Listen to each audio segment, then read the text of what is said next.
น้อยเรื่องคนมันผอมลีนี่เนาะมันเข่าบ่มีเกลือบ่ ข้าวบ่มีเกลือบ่มีอาหารคนจังสิบ่มีกินแล้วเหรอเนาะ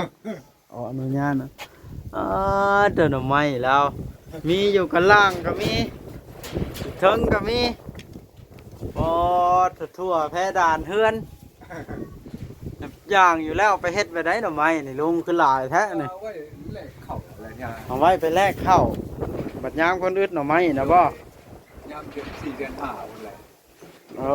เปลี่ยน อ แล้วบัดเอาเปลี่ยนนะ โดยหมดแล้วเวียกพุ่นเนาะ โดย อืม ยามนี้ไปแลกไปเปลี่ยนก็โยกของหัวควันจ้ะเป็นซั่น อ้าวหน่อไม้ยังมีอยู่เนาะ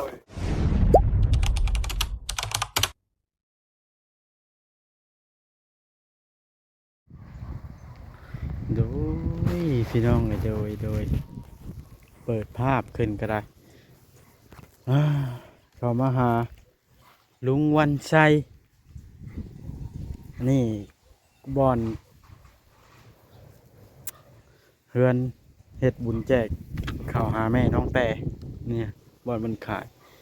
แล้วก็น้องแต่เกิดอุบัติเหตุเนาะ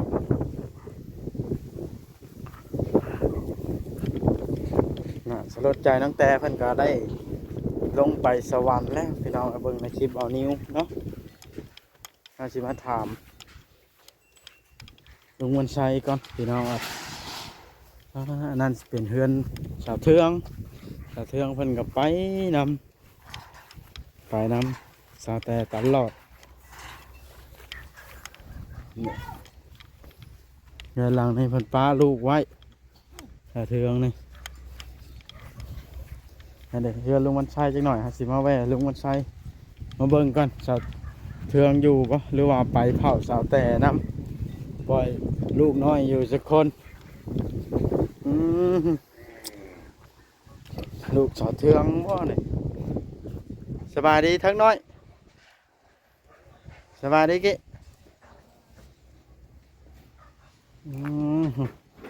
เรือนครัวสาวเทืองอันนี้ฮะก็ไม่ได้เห็นเกลือแป้งนัวจักอยู่ใส่พี่น้องเห็นแต่เกลือ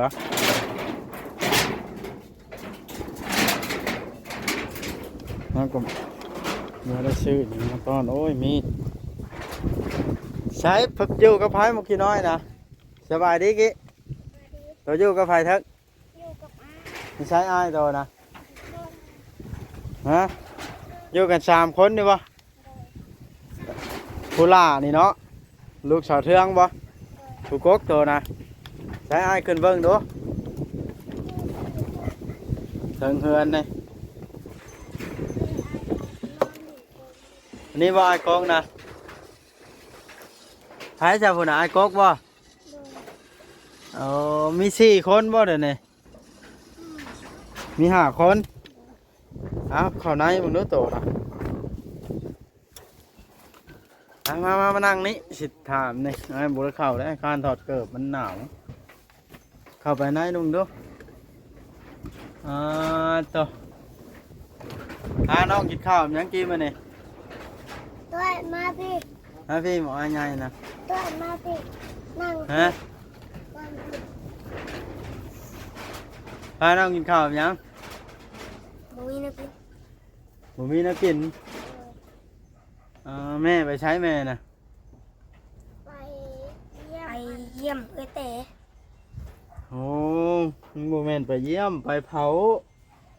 เราไปหลายมือแห้งแล้วดิไปคู่มือเนาะแล้วไปคู่มือบ่เนาะแม่แล้วตัวอยู่กันแบบนี้ค่ำแล้วเรามาบ่มีบ่คืนเราบ่ได้มาบุ้ย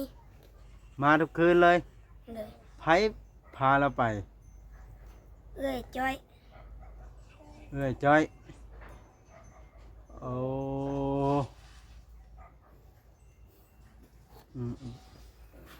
อันนี้ว่าอาหารให้โตนะจำแจ้วโถบ้านบัดน้องน้อยอยากเข้าได้ฉันน้องน้อยๆเนี่ยโตเอายังให้กินใบเกลือโห้ยเกลือให้กินเลยโอ้กินเฉยเนาะ อย่าพาน้องลงล่างแม้มันลมหนาวแฮงนี่มันจะเป็นไข่เป็นหนาวนอนจะค้นห้องนี่นะ มีนอน4 คน ห้องนั้นนอนพอดีเหรอน อนกับ2 คน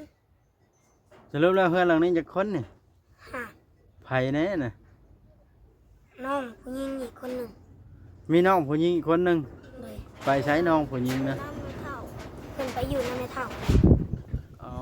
เพิ่นไปอยู่น้ำแม่เท่าแต่ละมื้อนี่บ่มีไผบ่ไปหากินหาอยู่นะ ไปแล้วมือแม่ก็ไปหาหน่อไม้ เออแล้วมื้อแม่ก็ไปหาหน่อไม้ เลย แม่ค้าไปเผาสาวเทืองเราบ่ได้ไปบัดนี้เนาะ เลย แล้วถ้าโตเราบ่ได้กินหยังว่านี่ตอนเว้นก็ได้กินแต่ข้าวที่ดอกบายเกลือ เลย สู้พี่น้อยเอ้ยถ้าโตก็ได้ไผเป็นผู้หนึ่งข้าว ไอ้ อายใหญ่ เลย ใช่อายใหญ่นะ เล่นเกม นอนนั่นบ่ เลย โอ้เลยลี่ล้มอยู่ในห้องนี่ดีแล้วอย่าพาน้องลงเด้อกี้เด้อชื่อนั่นได้โตนะน้องทัดผู้อายเติบได้ใช่ ถ้วย น้องถ้วยน้องหล่าได้ใช่ มิน ทัดถ้วยมินหมกกได้ใช่ ลิง ฮะ สื่อไอลิง อายลิง เลย ไอลิงถ้วยทัดเฮ้ยเก่งพาน้องอยู่อย่าพาน้องออกทางเด้อย่านรถได้ตามแม่มาได้เข้ามาได้ใช้เสียในลายชอบแท้ ไปไอ้ปั้นเข้า โอ้อ้ายไปเป็นกรรมกรปั้นข้าว เลย แล้วเพิ่นปั่นหากก็พอได้กินแล้วเด้อ้ายเจ้าก็เก่งอหลีอันนี้นั่นเด้ใหญ่เป็นบ่าวแล้วจักปีแล้วนะ16 ปีแล้วโอ้เป็นบ่าวแล้วเลยพอเอาเมียแล้วเก่งอย่าไปชอบเขานะอุ๊ยมีสั้นบอกไปยิงรถจริง เก่งหลายอันนี้ เอาพี่ เอาพาน้องอยู่ลีล้มเด้อทักเด้อ เลย อ้ายก็บ่ได้ถือหยังเข้ามาว่ามันก็แหวเบิ่งลุงวันใจซั่นดอกอ้าว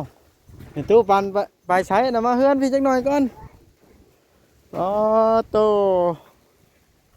ลมสวนกล้วยไผอันนี้คืองามแท้อันนี้ได้โอ้โบกได้ก็กล้วยงามอีหลีนี่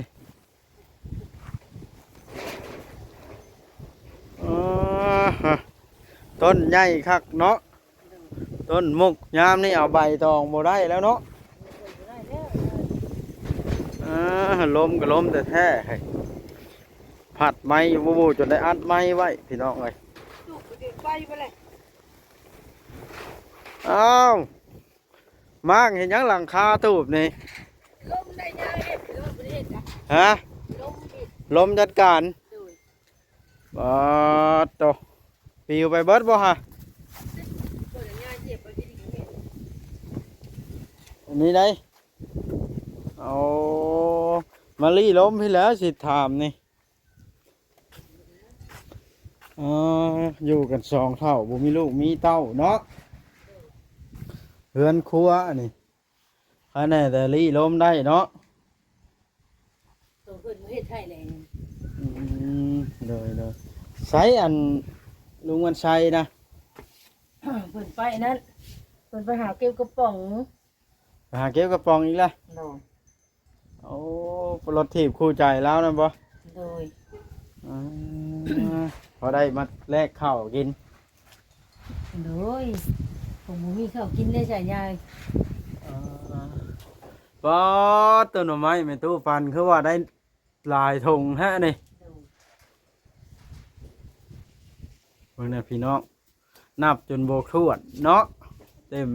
พวกเขาน้อยแล้วพอได้แลกข้าวเด็กน้ ครัวเจ้าเป็นผู้ไปเอา ำโดย อืมข้าวยังมานี่แม่ตู้ อันนั้นอัน กินข้าวกับหมกเพชรน่ะได้มาพอดีเฮ้ย อ้าวลุงวันชัยมาสบายดีลุงใช้กระป๋องนะ ทุกคนขายแล้วยาย ถ่ายละ โดย ได้เท่าไรไปนี่ ได้เงิน20,000กี่ ได้20,000 โดย โอ้รถยอมรับรถถีบเจ้านี่ทนอีหลีเนาะ โดย แต่โดนละได้ขี่ตลอดเนาะ โดย ดูแลเก่งอะไรลุงวันชัยนี่ วันนั้นเขาไปดิ้นแล้วไม่เท่าแก้ว ได้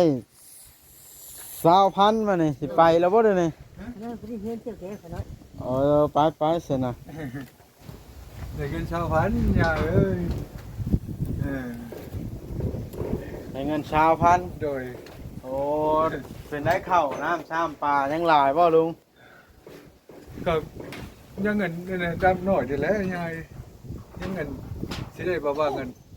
7-8รุ่นเลยยังก็ได้ แปลว่าหาได้มื้อละหน่อย โดย แล้วมาซื้อโฮมไว้ บ่แล้วเขาอันนั้นแหละเขาตั้งแต่ไปหาเพิ่นเลย เออเดี๋ยวอัน ประหยัดกินเด้ยา อันแบบว่า เจ้าไปมื้อหนึงมื้อได้หลายชุดนะเท่าไรไปเก็บกระป๋องขายนะ กระป๋องบ่ แม่ สูงสุดได้แต่25,000กี่สูงสุด ต่อมื้อได้ โดยตัวมือ ก็ได้หน่อยเท่าลง มันบ่แม่นว่าซั่นมันเขาซื้อถึกเนี่ย หรือคนเก็บหลายบ่รู้ว่าได้ คนเก็บก็อยากว่าหลายเลยยายซุมื้อนี่ไผเฮ็ดจังไสก็เก็บ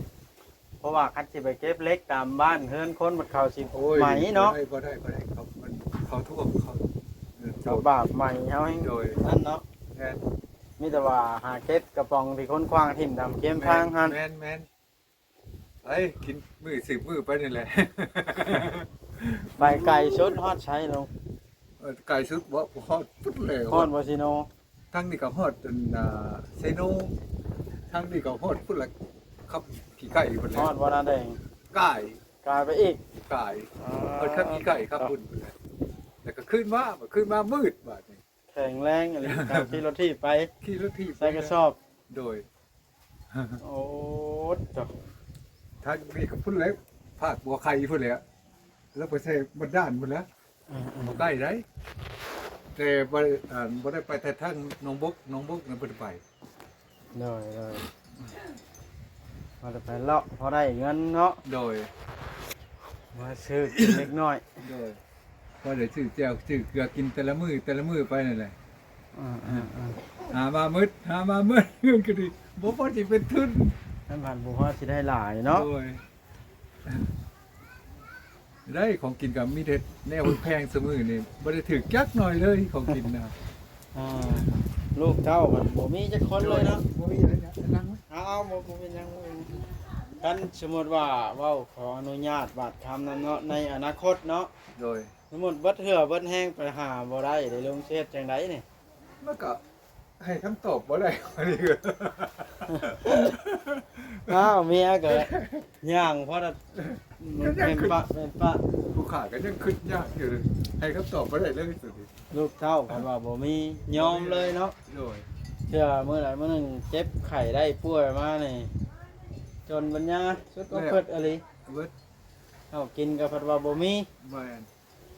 เงินคำสิกินยาซักยาก็บ่มี ให้หน้าปลาท่านก็พอดีเฮ็ดอาศัยกินมื้อเป็นอันยามื้อจังได๋ซื่อๆแหละแต่ละ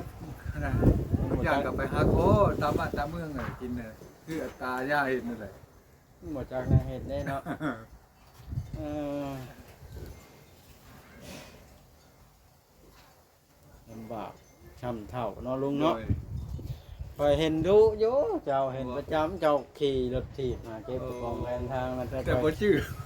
บ่แต่คอยขี่รถเราบ่ได้จอดเบิ่ง ผู้ขายแล้วบ่ชื่อ บ่เจ้าบ่เห็นเขาหรอกคอยขี่รถใช้กันหนักเด้ เออ โอ้เนาะลุงเนาะนั่นเถื่อนอยู่ล้อนี่แหละเนาะให้เมียขี่ไป โดย นะได้กินจังเนาะ ไปก่อนพุ่นน่ะก็ใส่ฮอดบ้านอัญญาพุ่นแหละไป เคยเห็นอยู่เนาะเป็นไดทางบ่าวลิเพิ่นก็มาแว่อยู่ว่าของมื้อนี่ บ่เห็นเป็นจุดเลยได้ เพิ่นก็ ว่าไม่ใช่ก็ว่า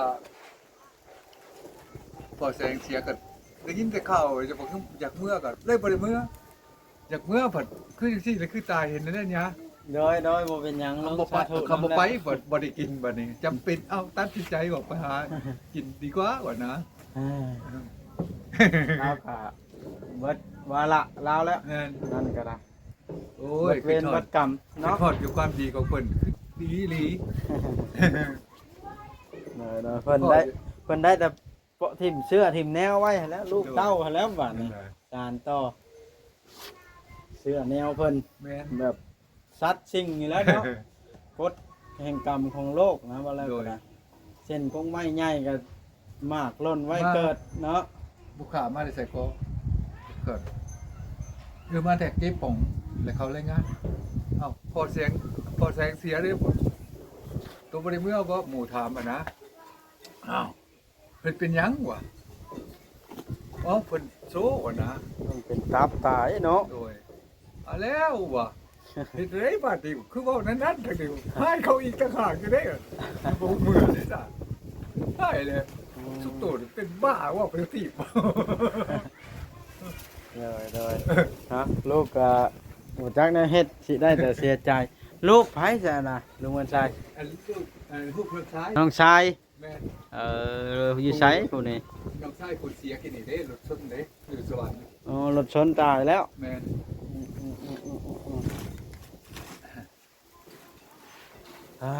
มีแต่ว่าสู่เนาะลุงวันชัยเนาะ โดย จน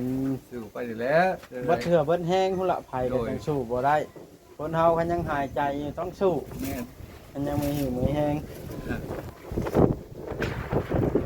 ไปเบิดพละเบิดนั่น แม่ สิเกษียณว่าง่ายไป แม่บ้าน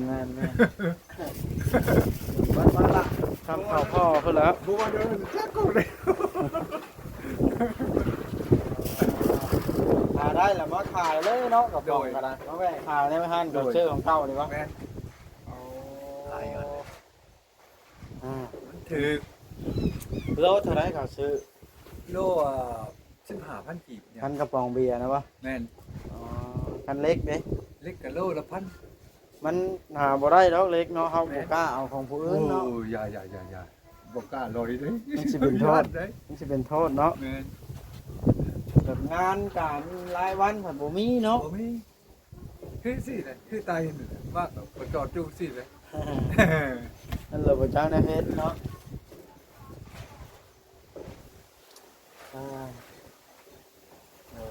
โดยยามนี้อยู่ยากต้องได้รีอยู่ในเนาะ แม่น ลมชบแตกหมดนี้บ่ไปก็ได้ ล้มเท่าไหร่ เรียนมาเยี่ยมเบิ้งทางนี้คอยกระไดมานี่ โดย ผ่านมาทางนี้ก็เลยไปเขามาเบิ้งมาบ่เห็นเจ้า ไปเก็บปองมา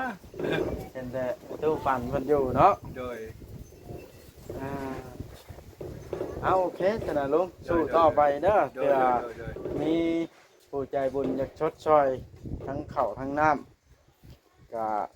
สิได้เข้ามาอีกทีหนึง โดย ได้เข้ามาใหม่คำบ่มีแล้วก็ถือว่าเป็นบุญของเฮาเนาะ แม่น เอากระสู้ต่อไป โดย เก็บกระป๋องซื้อข้าวโลกระป๋องกินคือเก่า โดย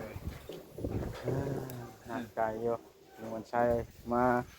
ถูกซ้ำเท่าเนาะ โดย เบิ่งเพื่อนครัวนี่เนาะนางไพ่หนึ่งข้าวอยู่นี่เลย แม่น นอนละอยู่ไหนเนาะ ดึงในแน่ดึงนอกแน่ ขอยอมอย่างหนึงยอมหน่อไม้เจ้าเดี๋ยวนี้วันนี้มีทั่วแพร่ด่านเฮือนจะดูบรีเนาะ อยู่ล่างอีก อยู่ล่างอีกบ้านอยู่เลย ป้าดเต่าโอ้ อย ยู่ล่างแล้วก็อยู่พุ่นอีกพุ่น อยู่ตู้อีก อยู่ตู้อีก เป็นอะไรตูบนะ คือว่าเฮ็ดนะ ล้มแล้วไปเลย ล้มออกไป โดย อืมโอ้มาน้อยพร้อมขนาดเนาะมีจักโตลุง ตัวเดียวเลยนะขอขอมา โอ้อ่า ตัวหนึ่งใหญ่แล้วตัวหนึ่ง ๆบ่มีอาหารนะมันเนาะ โดย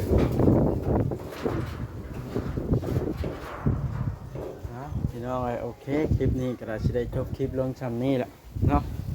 คลิปหน้าคลิปในจังพบพ้อกันไหมหรือว่ามีท่านใดอยากช่วยเหลือลุงวันไซผู้เฒ่าผู้แก่ชีวิตบ้านปลาย